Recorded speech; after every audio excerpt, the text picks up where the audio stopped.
kapi hi hemi gluco health le krill oil hi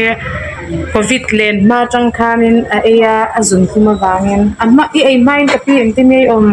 cái mà chuan cái dùng chung hiện sang em mà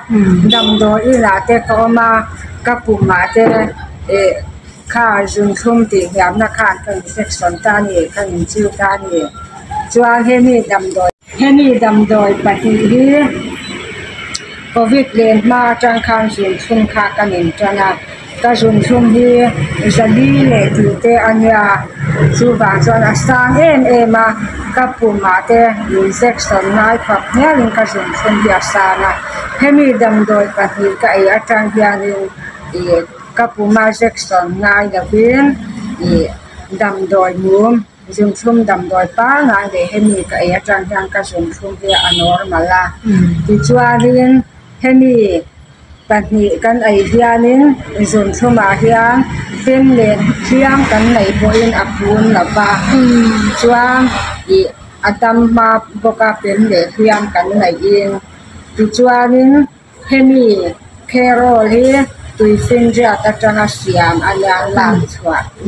siam anya chu va trong tam doi thalut tu anya thì chuanin kan phun hi